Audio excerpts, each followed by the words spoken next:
Okay.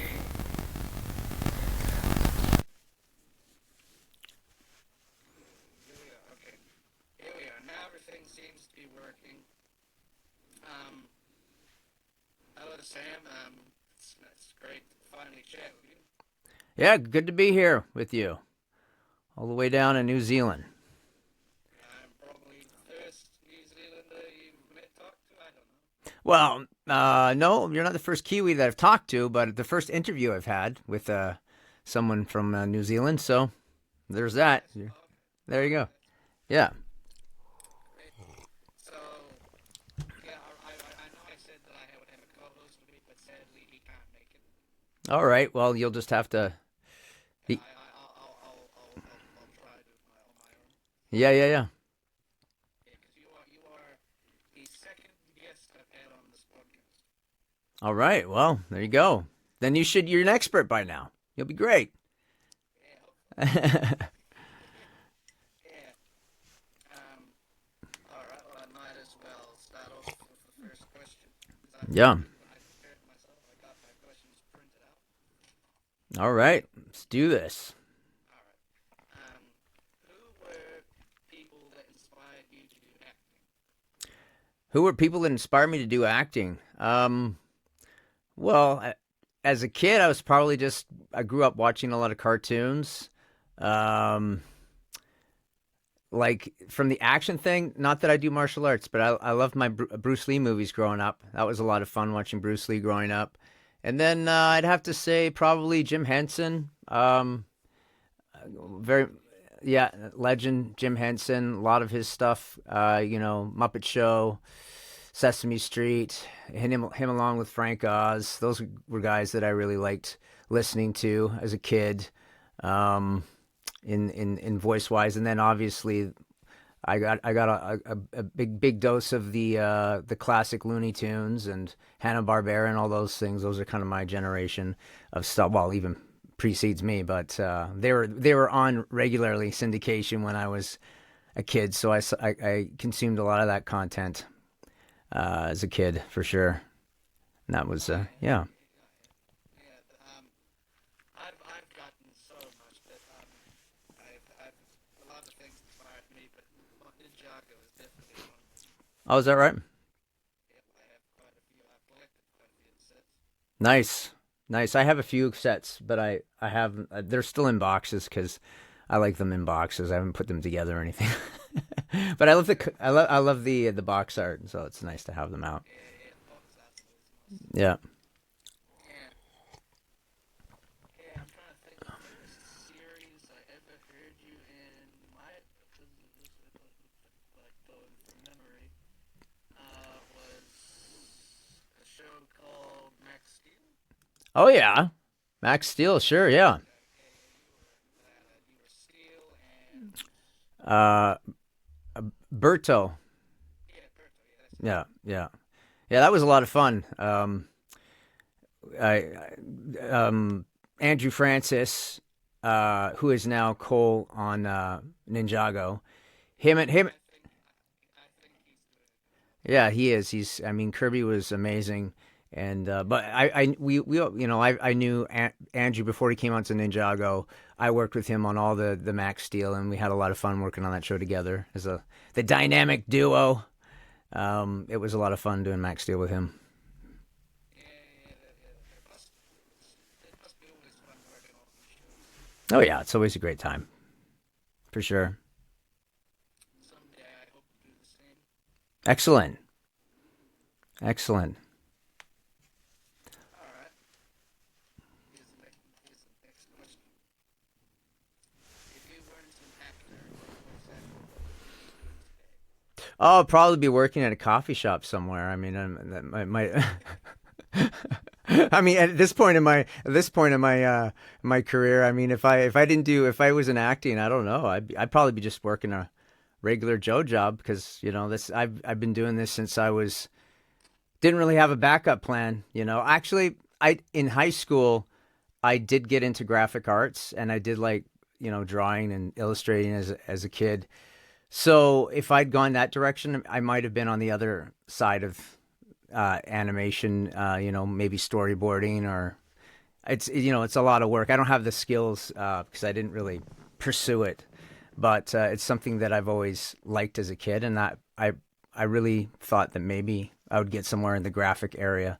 So that's something that's always interested me, and I've always admired and love all the people that work in the arts and do the storyboard arts and yeah, Fair enough. Yeah, yeah, the storyboard artists are not only are the voice actor, not only are the voice actors bringing life to the characters, but the storyboard artists are doing it because they yeah, know what's happening on the thing. yeah, absolutely.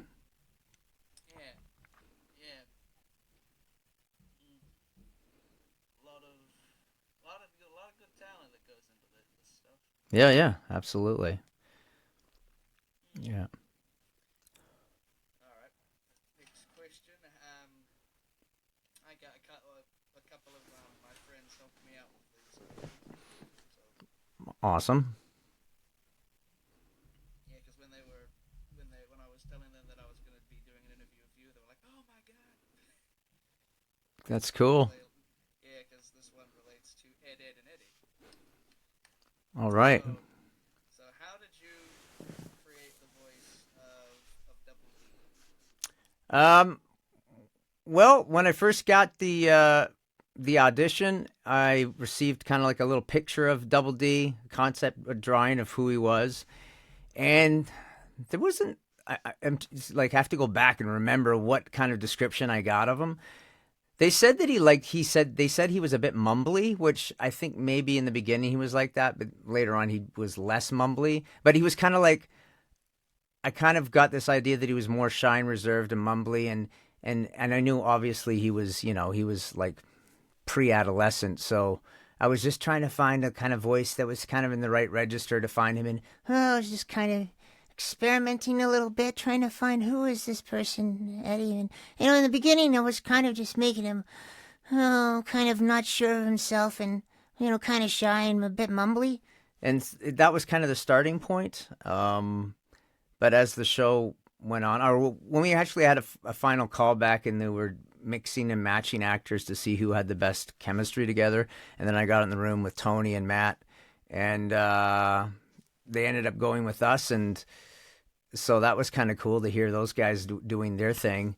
And eventually, as the show progressed, Double D's character developed. He got more kind of like more loquacious, and he had his personality evolved over the throughout the show. So, but in the beginning, it was really just trying to find that kind of place in his voice where he wasn't quite sure, and he was maybe just a bit mumbly. And I mean, even that episode where I think it was Tag Your Ed, where he was. I was the masked mumbler as a wrestler, and I remember that I was like, he's like, "Sock." He's like, "Sockhead, what are you gonna tell them?" And I'm like, it's like mumbling. So Oh, that makes it better. yeah, Yeah, because because I know some of your stuff has aired, it did air in these. yeah. I that I mean with Cartoon Network, we actually. Well, you had to have back in the day. You had to have a satellite. And I didn't have a satellite dish back in the day. I don't still though. Our Cartoon Network for us in Canada was Teletoon. Well, there was a couple, but Teletoon. It was on. It only aired the first 13 episodes aired in Canada, and then it left Canada. So it was on Cartoon Network all around the world, and we were kind of like not aware of it because everybody else was watching it, but we didn't get to watch it. I mean, I got to watch the episodes because I went down to AKA Cartoon and would get like some VHS tapes, and eventually they were DVDs, and I was able to watch most of the episodes. But yeah, Nice. Does that ever get weird watching your own stuff? um, eventually it becomes just it is kind of like it's normal. It's what you do. It's your job, and you look at it and you go, "Oh, that's me doing my thing." But in the beginning, the very first couple times, there's a real excitement to it. Like you're just like, oh my god, and you're sitting, you're waiting to watch the first cartoon that you ever did, and you sit there and you're pretty you're pretty amazed by it because you are watching because you go back to your childhood, all the times you sat there and watched cartoons as a kid, and now you're sitting watching cartoon, and it's your voice coming out of that character, and it's a pretty magical thing. And it still is, but at the same time, it becomes that thing. It's your job. It's what you do for a living, so it becomes less like mind blown. But it's just kind of it's your it's your existence now. So it changes a bit, but it's always very cool, for sure.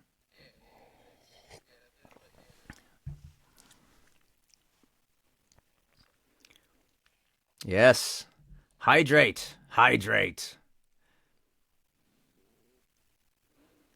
I came prepared.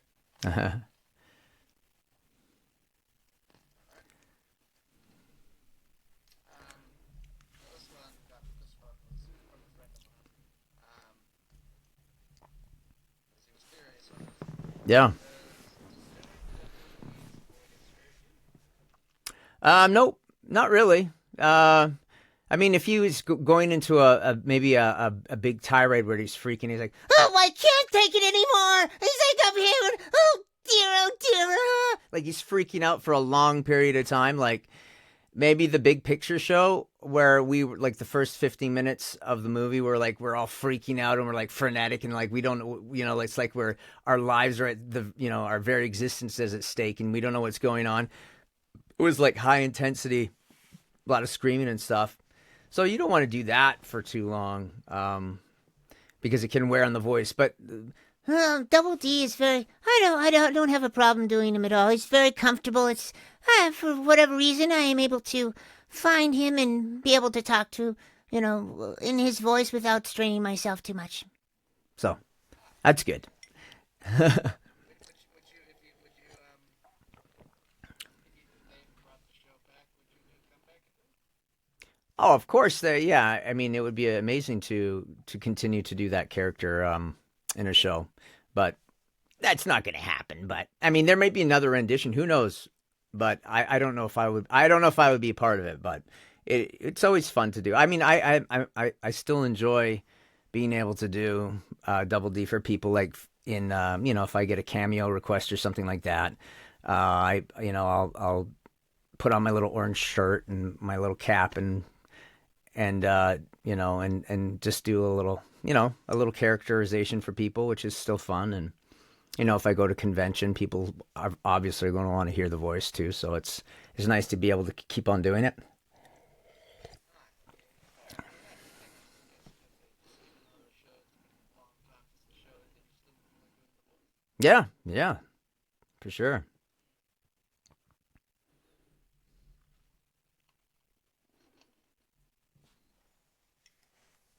All right. Have now this is interesting. Mm-hmm. I don't know if this has ever happened to you, but have fans ever done impressions of your characters? Yes. I mean, probably. I think Double D is probably the one that I've heard people do. And there's been a couple of pretty good impressions of Double D that I thought were pretty spot on. Um, and yeah, I mean, I've heard some other impressions of the other Eds too, which have been pretty good too. Some people do pretty good Eds and Eddies as well. So yeah, it's always fun. Yeah, one of my friends, he can do a pretty good, Ed. Yeah. Yeah. Although, if I try doing double D, I can't do that sort of range. My voice is what you call it? It's kind of in the deep range a little bit. I can go deep, but sometimes I can make it all gravelly and stuff. That kind of highness to the voice, I can do it. Well, I can't do a deep bassy voice. So everybody's got their kind of range, and mine's kind of mid to high. So that's where I kind of live when I do my voice work. So you can't do everything. Well, maybe some people can. You got to work within your limitations and do your best. Yeah. It's true. A friend of mine who's a voice worker, he once told me, um, do what you can, and know your limits. Yeah. It's good advice. Um, Absolutely. Just that, and that was my strategy back when I first started out. Um, doing voice work and auditioning. I didn't, if you got a breakdown of characters on a show and there were 6 or 7 or whatever characters, I didn't try and think, oh, I can do all of them. I just picked on the one that I think this is the one I got the best shot at. This is the one that I know I can do really, really well. And I just put all my effort and focus into that one character. And it was kind of a good recipe for me for success in the beginning because I had a good percentage of times where I would get that character because I really kind of honed my focus on trying to get that one. I was trying to spreading myself too thin and thinking I could do everything. And as you progress and learn, your range increases and stuff, and maybe you'll be trying to hit 2 or 3 different characters in an audition, and so. But always focus on your strengths, and it's good to have variety, but focus on your strengths first and really work on that.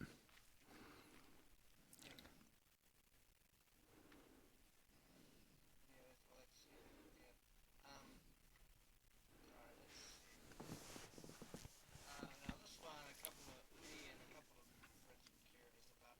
How did you end up getting the singing voice for Sonic and Sonic Underground?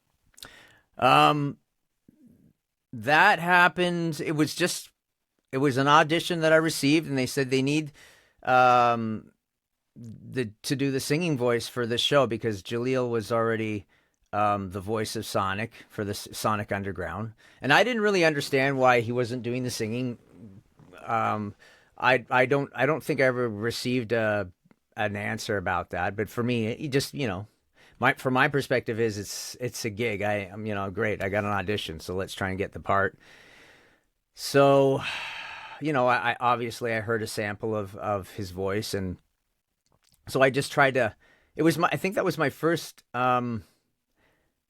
gig ever where I was singing in a cartoon. I could be wrong on that, but so it was. And the thing is, the songs were all kind of rock based. It was a very kind of rock based. I mean, there was different styles of songs within the show, but so when I was doing it, was just I was just trying to get my voice up high, and it was trying to like sing like a rock and roll guy, kind of up there, So that was just the thing, was trying to keep it high, and try and sound as like rocky as I could, and it was fun, and yeah, every episode had a song, and we would go in and record, and it's actually just fun to be a part of the Sonic legacy, just to have that, even if it's just the singing voice in that one show. It's nice to be part of the overall Sonic universe in my own little way. It's nice.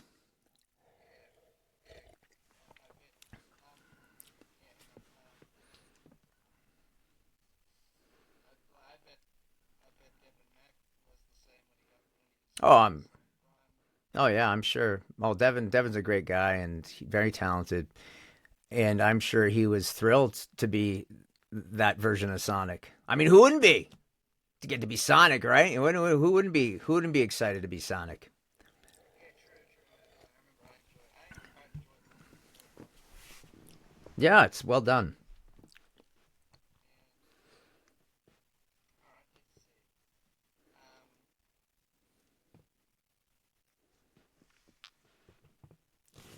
is there anything you miss doing?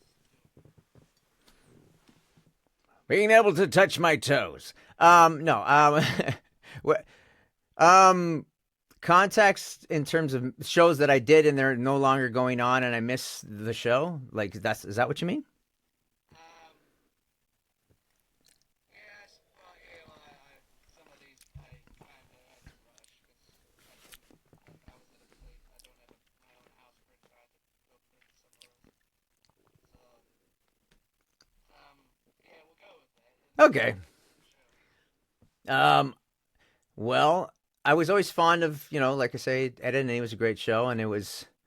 I think by the end of the run, everybody was kind of, well, especially I think on the production side, Danny, the creator, and his team.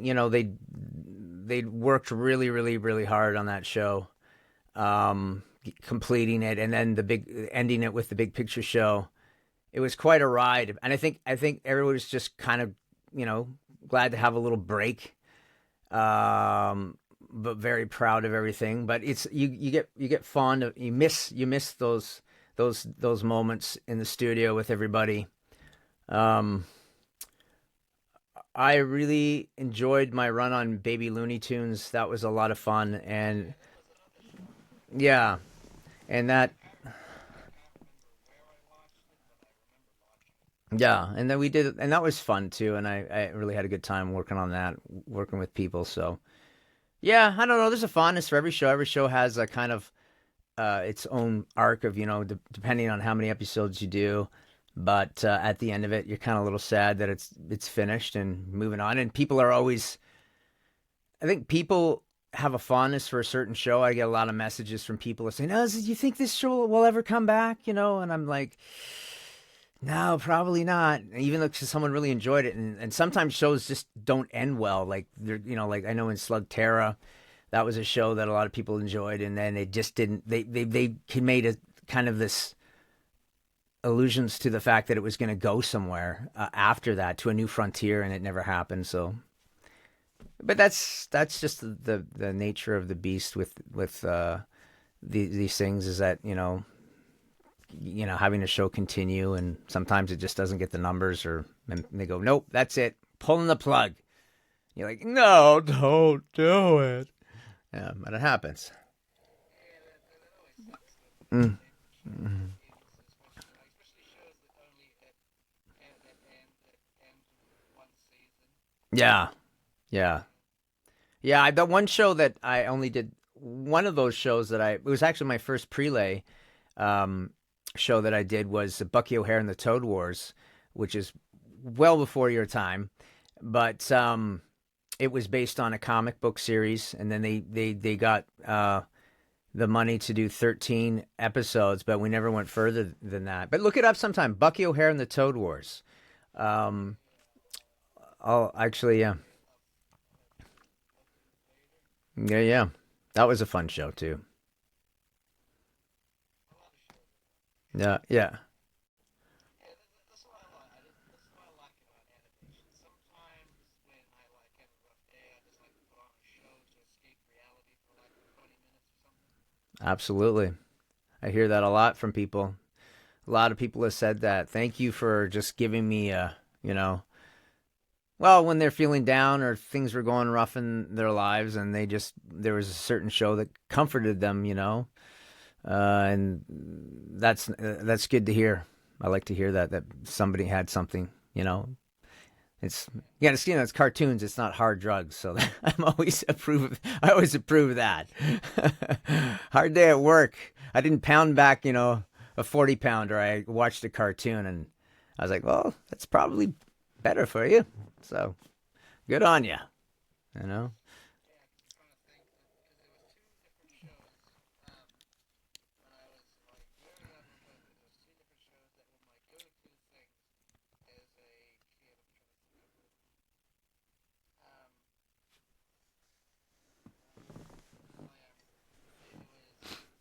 oh yeah, it was well, this was the first show I ever watched as a kid. It was Mickey Mouse Clubhouse and Ninjago. Those were my two shows as a kid. Nice.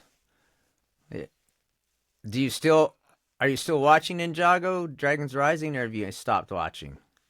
Oh no, I stuck with the franchise. Yeah, you stuck with it. Yeah, nice. Yeah, I'm enjoying which leads me into another question. Um, and you did Dragons Rising. Was there did you approach the series different to as you how you did Ninjago before, or just did it how you normally would do it? Well, let's say that the character development, and this was coming from the producers and James Corrigal, the voice director, trying to gear Lloyd into a position of where he's kind of having to take on the role of being the teacher now to these new disciples. So it was like, let's not make him so like sometimes he has to find his calmness, so let's not make him lose control as much. Like here we got to feel like there's a bit more of maturity to the read as opposed to him freaking out. He's got to be the leader. I mean, he's always been a leader, but being the teacher leader. He's, before he was always relying on Master Wu. You've got to explain to me what to do, Master Wu. But now he's kind of, I got to take control, and I've got to teach these new people how we're going to, how to be a ninja, how to be a ninja master, So there was some discussion of just trying to slowly mature Lloyd in this new kind of series for sure. Yeah. Yeah, because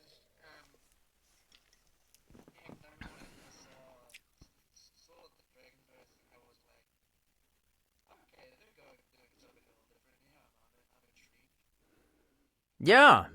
I mean, I've enjoyed it so far. I like all the new characters. I like the new baddies. It looks good. It's definitely interesting for sure. It's definitely um I like it. I do. Yeah, especially like the visuals look very, very good. Mm-hmm. For sure. And one thing I had all my favorite characters, like from my new characters from Dragon Rises,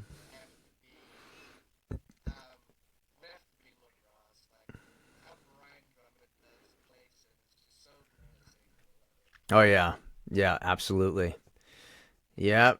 Brian can play a good badass for sure. Yeah, that is for sure. Um,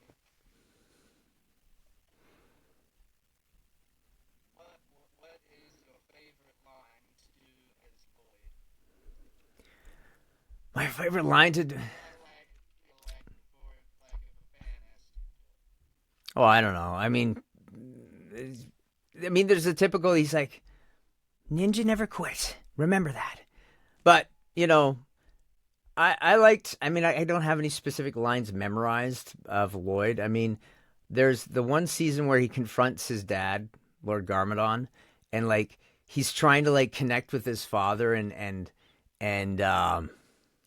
Garmadon's Garmadon trying to see if he can relate to actually caring about something. He has a special plant that he's taking care of, and he's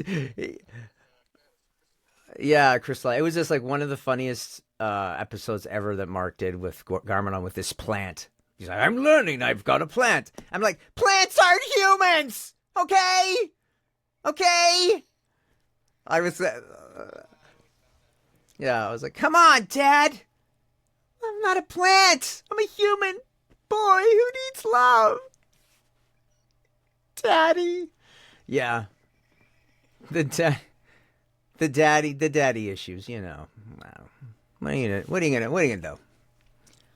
love to hear Mark go there. Yeah, Mark's great. He's hilarious.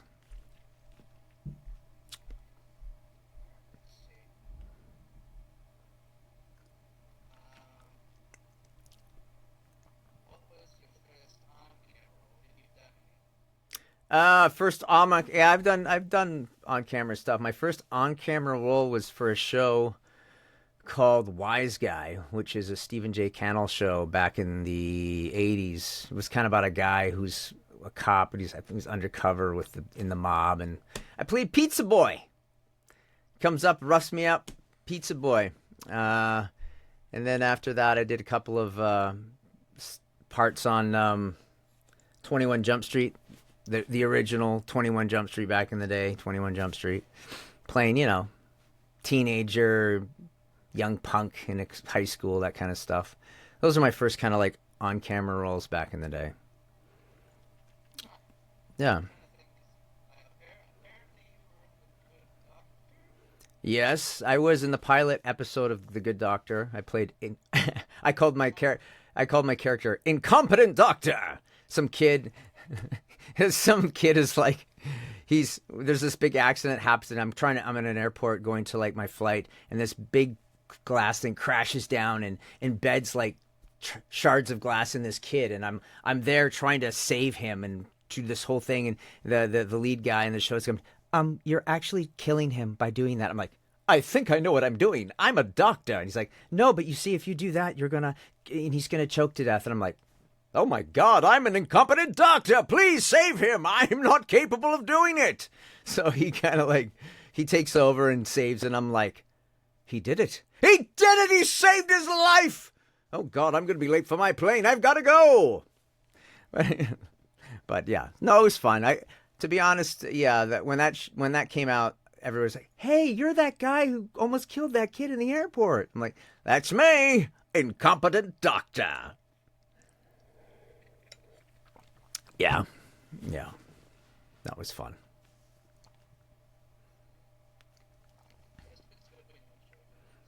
Yeah. Alright. Let's see what else. Do you still dub anime?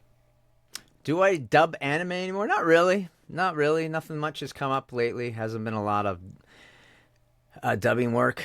So no, I did quite a bit back in the day with through IPP Ocean, but recently no, not a lot of dubbing work.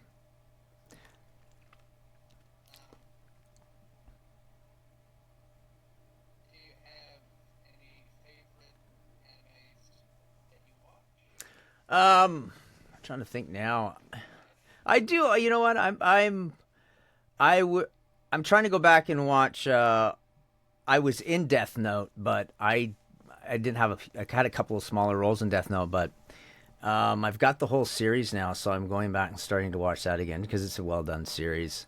I have watched a series Gundam Seed Destiny that I was in. I watched that just to freshen up, remember what the show was about, and watch it again. I watched, yeah, Always good to fresh. yeah, you have to. When you get to this, you're like, oh, what did I do in that show? I don't remember.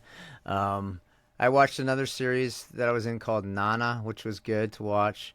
Anything that now I'm like, because I like to, I'm learning Spanish and um, I'm watching a lot of Dragon Ball Z in Spanish, like the Spanish dub, because the Latin American Spanish dub, not the Spain dub, but because the Mexicans are crazy for Dragon Ball. I mean, all of Latin America, so it's a worldwide phenomenon. But um, some really good Spanish speaking voice actors did a lot of the characters on Dragon Ball, and it's fun watching that. Um, so yeah, I I watch a bit of anime. Um, I watch more than I used to be honest. Kind of more into it now. Ah, yeah. I think I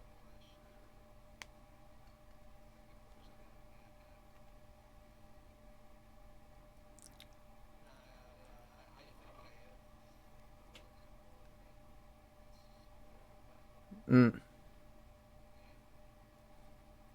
yeah. All right, here's one. Do you have a favorite ninja besides Soul? Yeah, the Brown Ninja. Dareth the Brown Ninja. Hey, everybody. I love Dareth the Brown Ninja. He's awesome. No, okay, serious. I know, but I mean, he is.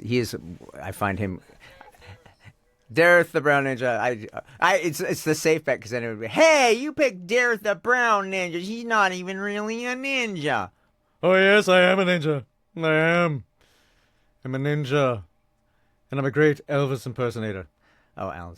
Um, my well, I'm gonna say that. Well, I like them all for different reasons. Let's just say I think they're all great.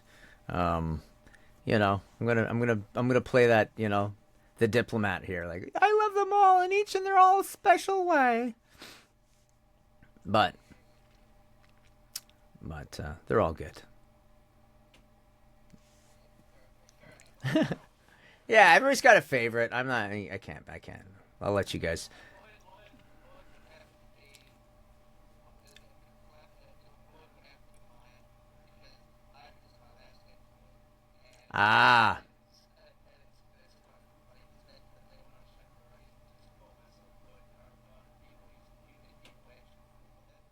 Ah, they go for it. Oh yeah, I believe you. Yeah, especially when you wore a green shirt. That was it. They knew you were Lloyd Garmadon for real. Um,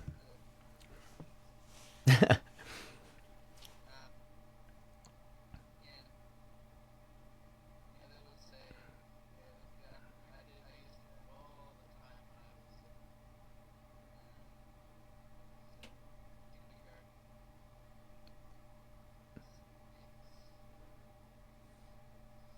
kindergarten. I've been talking around for about 18 years almost. And a lot before I did any major school things, I just sat and watched all the cartoons. Yeah, yeah. I I imagine you did, and I watched a lot of cartoons too. Yeah. If this shirt is anything to go by. Oh yeah, for sure. Yes, sir. Good old Steamboat Willie. Yeah. And I'm trying to think. Let's see.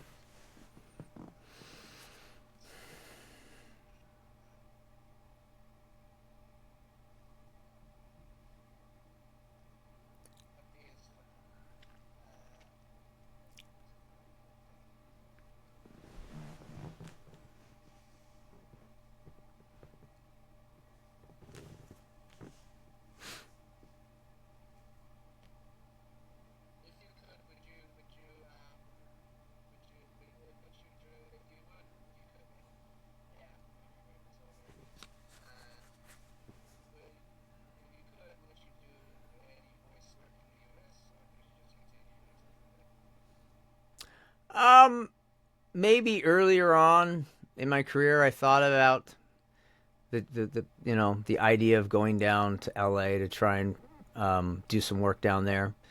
But I didn't do it. I just decided, you know what, I'm doing well enough here in my hometown of Vancouver, and I'm happy with my life. I'm happy with my career, and I've had, friends who have gone down and done quite well, and I'm very happy for them and proud of what they've done accomplished. But I just didn't. There was enough a big enough draw for me to go down. Just I was working and I was happy with my life up here, and so I just decided to stay. And now I'm definitely even more set in my roots. I'm like living on Vancouver Island now, and I got my little studio built here, and yeah, I'm happy. I'm happy, content with my life.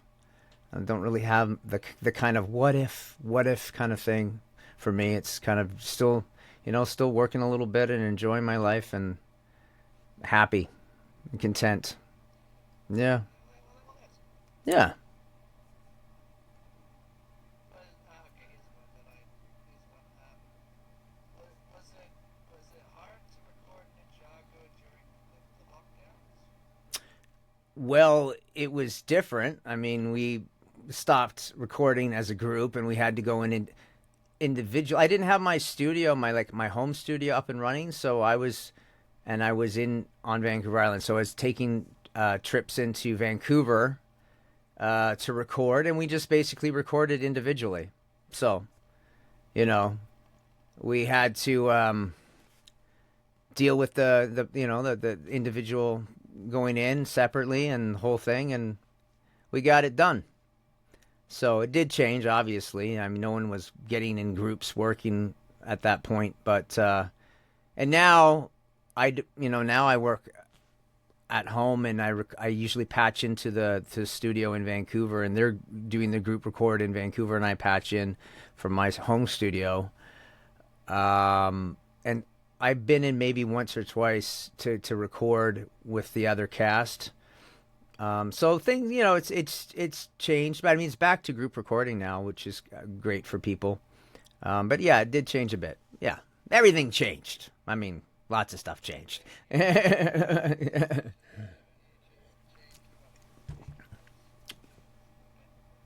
Yeah, so everybody had to deal with it. So I count myself rather lucky in the sense that it wasn't too big of a disruption. In terms of, okay, we went in individually, but I was still working, so was thankful for that.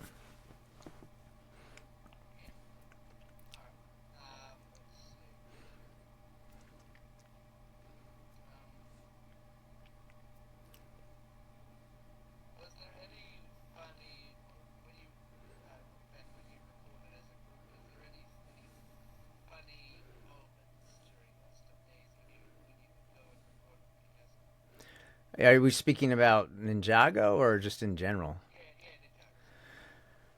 Yeah, yeah, Ninjago. Um, well, I mean, everybody likes to try and crack each other up. So I mean, it. If I can't think of anything actually super specific, but you know, it's always fun the camaraderie in there. You know, Vincent Tong's uh, quite a ham, so he likes to joke it up, and you know, it's funny. There's a good rapport in the room, so you know, we'll we'll we'll have some fun. Just you know, maybe teasing each other a little. Sometime, okay. There's one thing that's kind of funny.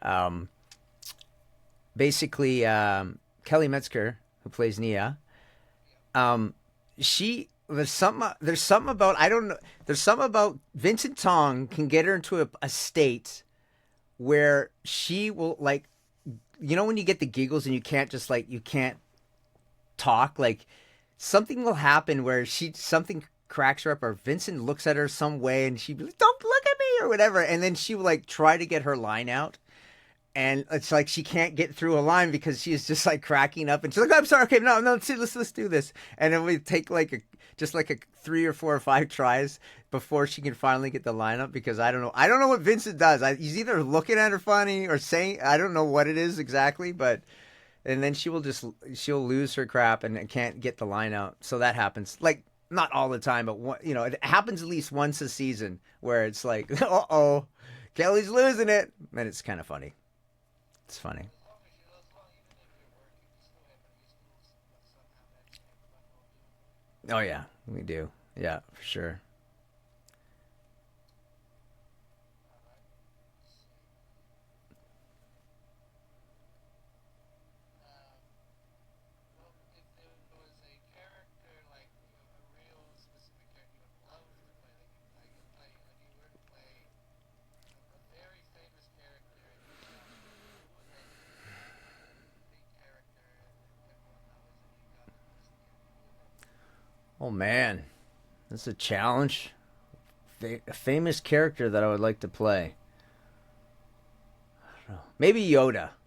I'd like to work on Yoda. And, yes, yes, Yoda. Yes.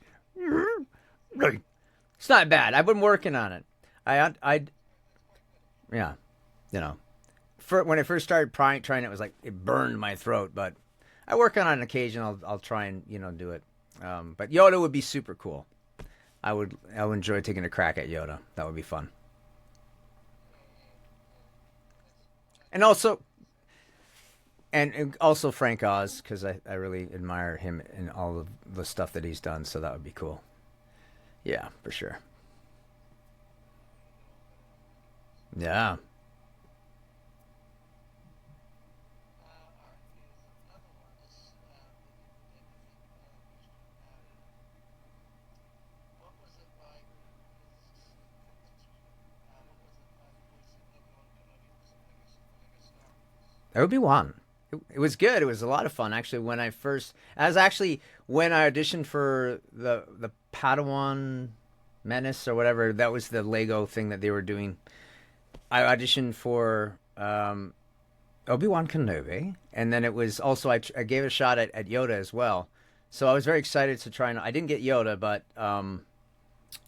I got Obi Wan, and I was just very excited to be part of because obviously I grew up with Star Wars, so that's my generation, and well, I was in this, I was in the theater, you know, in 1977 as a little kid watching it for the first time, and my mind being blown. So that's kind of like when I say my generation, I just mean like that's, my generation. Um, so just being a part of it, even Star Wars Lego didn't matter. I was Obi Wan, and it was it was like the episode 1, 2, and 3 Obi Wan didn't matter. Still Obi Wan. That was cool. I had a lot of fun doing that show. Um, yeah, it was fun. Were you did they ask you to do anything specific for him? No, the thing I liked about they wanted like it wasn't like a direct voice match. They wanted to capture the essence of the characters on the show, like because it was comedic, right? So it was like, I just remember watching episode 3, and I was like work over this one line that he had to try and get his thing, like his line down. He was like, "Right, you were the chosen one, Annie, the chosen one." You know, he's like that kind of like, "You broke my heart, Annie. You broke it." Anyway, so that was like trying to get that kind of, because he had that sort of type of regalness to him. Not so much, like even more of, well, Alec Guinness, he was more, oh yes, Obi-Wan, yes, more down there. But it was just trying to get that sort of, right, Obi-Wan Kenobi, Obi-Wan, yes. Yeah, so that was fun. Yeah, for sure.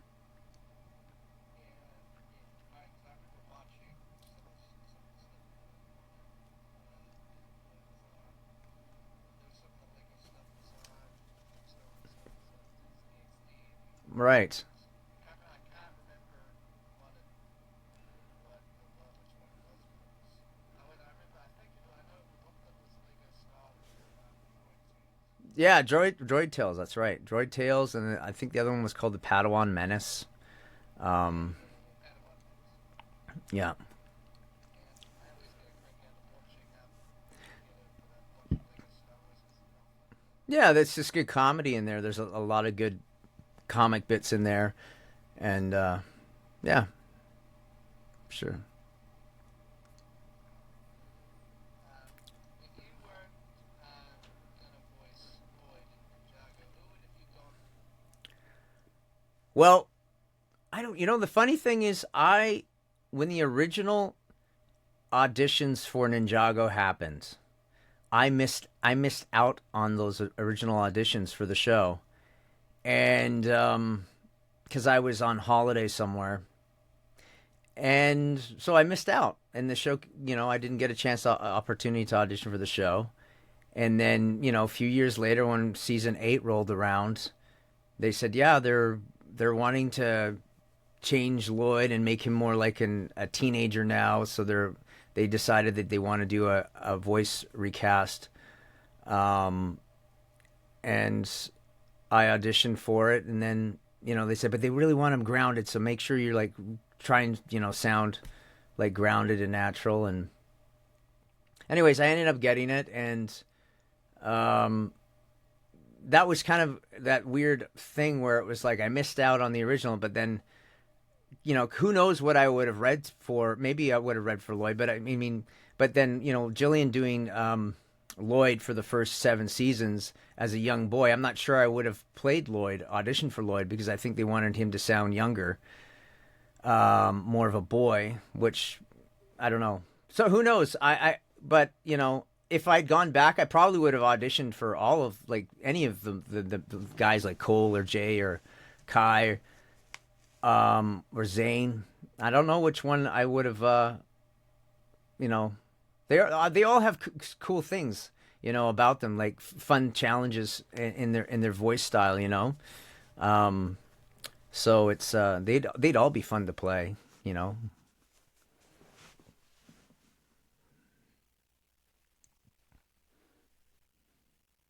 I'm just thinking of Ninjago now because recently, I don't know if you've seen, but recently Universal is making a. Apparently, it's listed as a live action Ninjago movie. Really? Yeah, I don't know. And they've got. I can't remember their names, but they were the writers up until Ninjago Hunt. I can't remember their names. They've got them to write the script. I can't remember. The Hagman brothers? Yeah, yeah, they've gotten them to write the script over. Well, that would make sense because they were the writers when I jumped on board for season 8, Sons of Garmadon, and they kind of were with us for maybe another season or two. And they're great writers. I mean, they're great, right? And they know the Ninjago world, so that doesn't surprise me. And they've worked with big names, like they worked with Guillermo del Toro on his and so they're seasoned writers, and they know the world of Ninjago, so that doesn't surprise me at all. Yeah. Yeah, I'm interested to see how that's going to work. Because it seems it's going to be. It seems it's going to be live action. So I wonder how Well, I mean, we've kind of seen them do that with other anime shows, and it's kind of hit or miss. So hopefully they hit, you know, for sure. Yeah.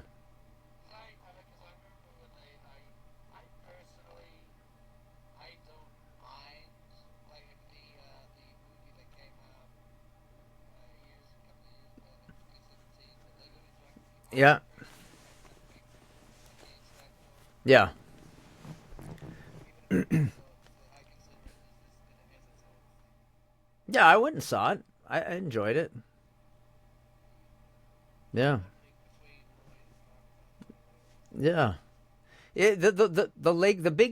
The big movie, the Lego movies are always like slightly different in their tone and the writing and things like that.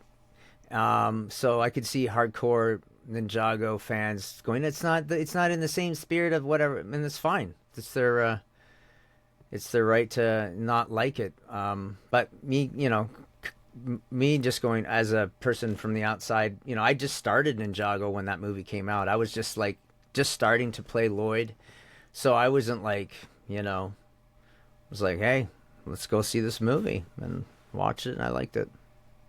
Yeah, I enjoyed it. And also, I was going to say, quickly get this out of the way.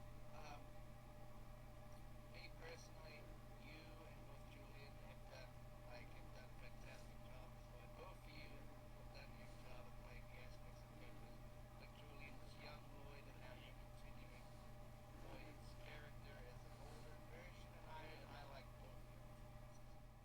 Yeah, I mean, like when I watched, when I auditioned for Lloyd, I went back and watched all 7 seasons and and I knew Jillian from way back, working with her before she moved down to L.A. So I was watching the show and seeing, and that's the thing is, it's not fun for you to get the call that they're gonna change the voice of the character you've been playing for 7 seasons and then it's gonna be recast. I mean, that's not a fun thing to learn about. Um, but it's out of your control. I had nothing to do with it. I'm just an actor guy who's just going for a new job, and and the people who decide make these decisions are making those decisions for what they think is best for their show and whatever. So I look at the journey that Jillian went through with that character that I can't take any claim to. It's like him going to this being going to the kind of like the juvie delinquent school for bad kids and all the way up to whether or not he's gonna be who's gonna be the Green Ninja, and then you know Lloyd becomes the Green Ninja, and all that journey up to where Lloyd comes back later and he's, oh, your voice has changed, Lloyd. And I was like, oh, like that kind of nyuk nyuk joke. Because it's being played by a different character, and the fact that they wanted to kind of introduce this new romantic element of the character with Harumi and all that stuff. So you can't you go that whole journey that Lloyd went on from a kid up to adolescence.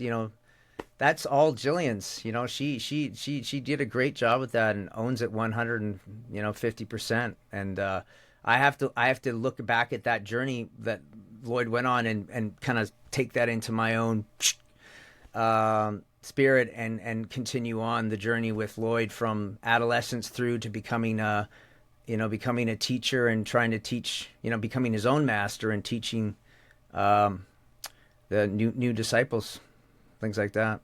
So, Yeah, I'm especially with how season 2 of Dragon's Rising ended. I'm interested to see where they go with that. oh, there's lots of adventures ahead, my friend. I can't talk about them, but it's going to be good. Yeah, I know. I'm just saying. Yeah, It's no, I'm sure. for me or something. Oh, I'm sure it's going to be. I think people are going to enjoy it. I do, Yeah. for sure. Yeah, like the fact that Ninjago is nearly 15 years old is amazing. It's Yeah, still going. I know. It feels like it doesn't feel that long ago. Somehow it doesn't feel that long ago that I jumped on board, but it has been a while. I mean, yeah, and you've been there since the beginning, so a lot of these. Yeah. I remember. I still have the DVD of the pilot.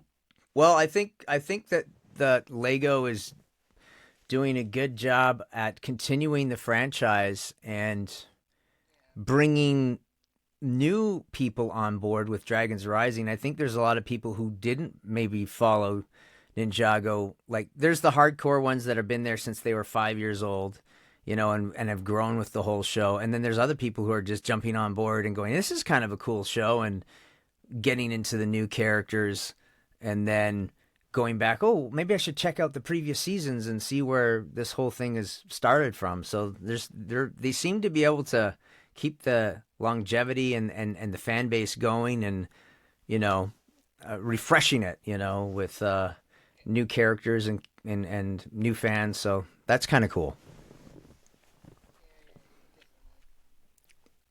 It's always good when introduce a new generation to a new show, Yeah, absolutely. and then they continue on and evolve. Yeah, well, that's the plan. Is I want to be like 75 years old and going to conventions and people saying, "Will you sign this? I used to watch you when I was." And they're almost 72, so I'm a 70-year-old, a 90-year-old talking to a 70-year-old. I loved you in Ninjago, and I'm like, "Thank you, I appreciate that. Oh, it was my favorite show. Oh, I'm so glad to hear that." You know. Then we we both help each other out of the convention center together. Are you getting a cab to your hotel? Me too. Let's drive together. Uh, yeah. Have you ever now just listening to how you're doing old man? Have you ever actually played an old man in any project? Yeah, yeah. There's always an old man somewhere in a show that they. Hey Sam, you do the old man today. I'm like, I would love to do an old man. All right, where's the? Oh, there's the microphone. Hi. Oh, here we go. Yeah, they're always fun to do. You know. All the old men are like, we don't sound like that, you bastard. We don't sound anything like. It's like, so it's like, sorry, I know, it's a stereotype. Sorry.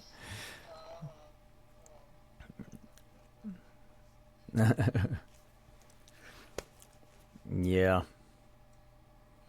Alright, I was thinking, like you said at the beginning, have you ever been to New Zealand? No, never been. I was. This will be the cliche thing, but it'll be like when Lord of the Rings came out. Okay, I obsessed over like the movies and then all the DVD extras. So they went, they go into all the different sets. They're going to like North Island and all the different places. And then my friend who went to New Zealand, and he went to the play. I believe he went to where they shot Hobbiton out there. And I know it's like a tourist thing now, but and I was kind of like, that's so cool. So I've never been. I've never been anywhere down that area like Australia, New Zealand. Um, haven't been that far away. I mean, I've been to Europe and things like that, but yeah, but the beauty of it and the people. I'm sure it's amazing down there. It is the people. It is. But sometimes some bits are beautiful, and sometimes there's some bits of it where it's like it's too much stuff. It's like you don't know where to go. Right. Well, Yeah. yeah. Well, I see. I you get you're an islander, right? It's a larger island. I live on Vancouver Island now, so island life is a certain type of living. You know what I mean? It's a certain type of existence, but it's good. Yeah, you're island people, you're island folk, and yeah, it kind of informs your character a little bit. Yeah. See, well, the thing is, I mean, I'm talking in my proper accent at the moment, but normally whenever I'm talking to someone, people ask me, "Are you American?" And I say no. Oh, really? Yeah, because you I watch, there's people, I watch I watch a lot of television, but yeah, I for can't help sure. it. Yeah, for sure. I mean, I've kind of had to destroy my Canadian accent a bit from doing cartoons and having to adopt more of a American pronunciation for a lot of words because we're working for an American market, so there were certain keywords that we kind of had to ixnay and kind of drill into our heads that we couldn't say it this way. Because we're part of the Commonwealth too, right? Canada, we don't say mom, we say mum. That's a we're you guys are mum people. We're mum people. Canada, New Zealand, Australia, we're mum people.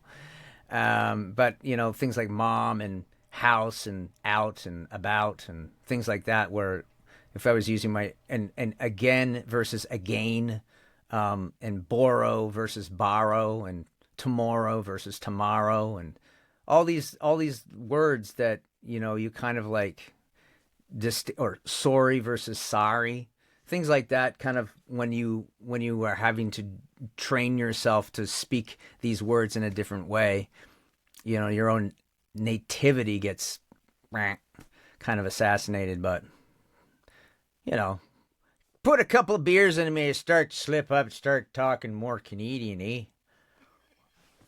Don't be such a don't be such a hoser, all right? All right, don't be such a hoser. Okay, don't even.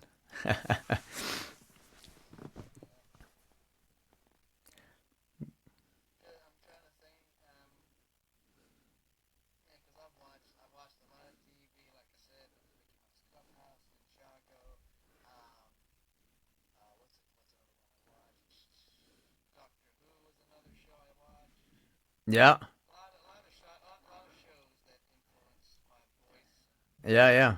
I imagine. Yeah, Well, it's good. I mean, obviously, being a voice person too. I mean, the major market is America. So if you're an Aussie or Kiwi and you want to break into that market, you would have to get your American accent down. It would just be kind of be like par for the course. I mean, that's so many brilliant actors coming out of New Zealand and Australia had to get their American accent down to break into that market and play everybody goes, they're not American, they're from this place or that place, but it's like because they're just so good with mastering the accent and hiding the fact that they're from down under or from where you're at. It's yeah, quite the thing. yeah, definitely, definitely. Yeah. Yeah, yeah. Because yeah, I mean, people still ask me if I'm American, and um, I just say I'm affected. Affected, yeah, that's what yeah, I'm affected too. We're all affected. Too many cartoons. Yeah, but what else were you? Well, when I didn't have school or anything, what else was I supposed to do? Yeah, yeah, Yeah. And now here I am, 18 years later, doing interviewing voice actors for a podcast. yeah. See, Yeah. you knew it would come to some good use, right? You tell your parents, "Look, I'm doing podcasts with voice actors. Told you it was going to work out, huh?" Yeah. Yeah, and I think that's well, now it's 2 years ahead. These are you're my second guest, so who knows who I'll get for the third episode. Well, you should go bother Mark Oliver. Go hassle him on. Yeah. I'll ask. I'll see. I'll see. Tell you tell him that Sam Vincent did it, and he told me to harass you, and you should come on my show. So just yeah, contact him on Instagram and say Sam came on my show. Will you? And he will he will regale you with stories of his life. Because if you think I've had a life, Mark Oliver can spin a yarn. I tell you, I tell you, he's an interesting cat for sure. Yeah. Yeah. Um. Yeah. Especially because I remember um watching. This was from years ago. An old interview with Brent Miller.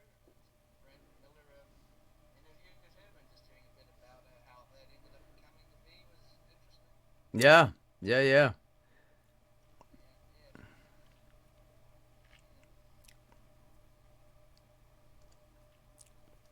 Yeah, because I mean, I've seen so many people interview voice actors. I'm like, why don't I give it a shot? Right. Yeah, Right. yeah, yeah, yeah, yeah. Cause, but also at the same time, there's another side of me that's thinking, oh my God, you're talking to someone who voiced your childhood. Are you going to muck this up? I have no idea.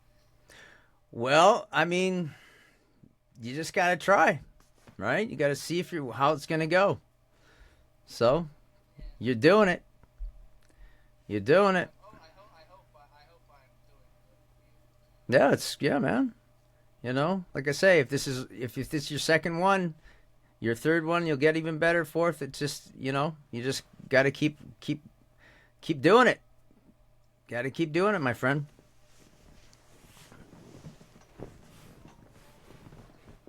Yeah, yeah. Yeah, well, that's pretty much all the questions I had written down here. All right. So, is there anything Lloyd would like to say to us New Zealanders? Hey, this is Lloyd Garmadon, the Green Ninja.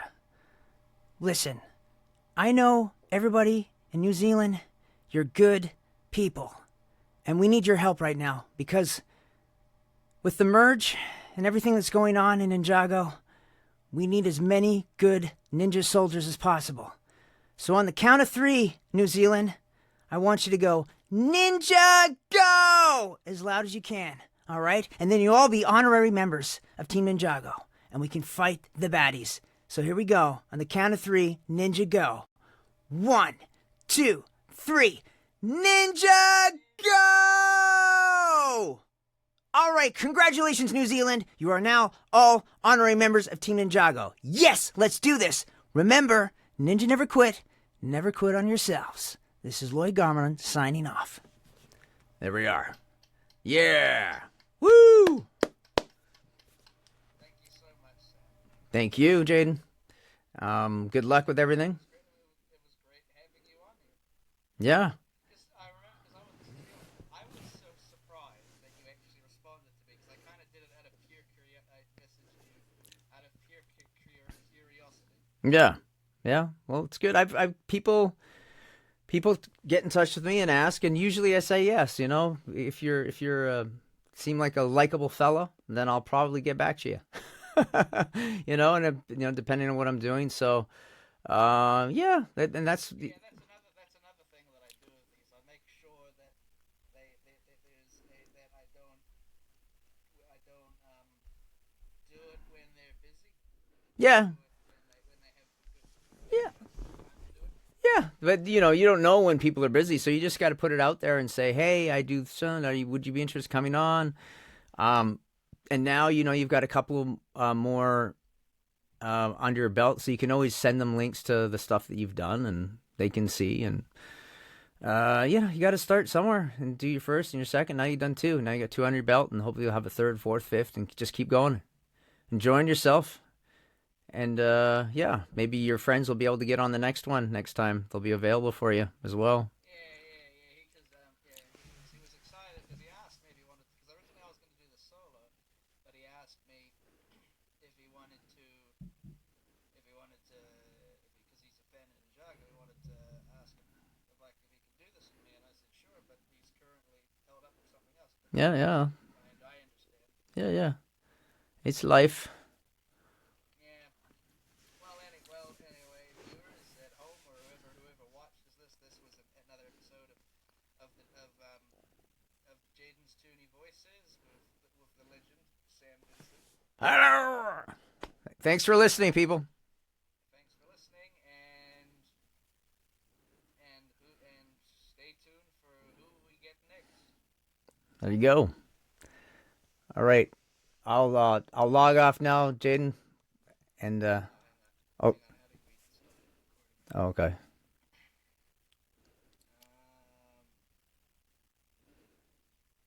It's never going to end. Never. Hang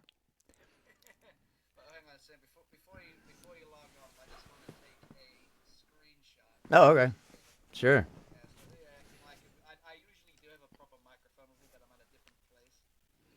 So I'll just do just a screenshot of us together. Okay.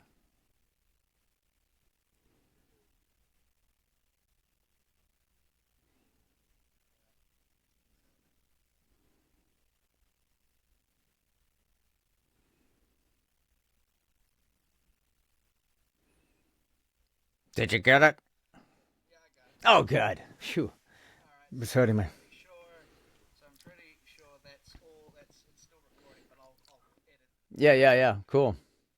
Yeah, it was great talking to you though. Like Yeah. back, yeah, it was. I hope you enjoyed yourself, and I haven't bored you too much. Nope, nope, nope. I've had much boring. More boring. So this is good, man. It's fun. Oh, okay, oh good, Yeah. oh good. And Thank you, and thank you. enjoy the rest of your day. It's still like, Yeah, it's still morning there, kind of. yeah. Oh, at 1 o'clock, 2 p.m. It's one What's, o'clock in the afternoon. all right. Well, it's lunchtime then, man. All right. Yeah, I'll figure out what to eat after this. But Yeah, bro. thank you once again, man. Like you're just such a cool dude and inspiration to me in my childhood. It was great talking to you. All right. Good to talk to you too. And yeah, we'll. I will send you. I'll probably send this to you later. Yeah, yeah, yeah. You know, hit If me you up. want to watch it. Hit me up on Instagram, bro. All right. Yeah. Sounds good, bro. We'll, You too, bro. all right. We'll talk later. Yeah. Peace. Ciao.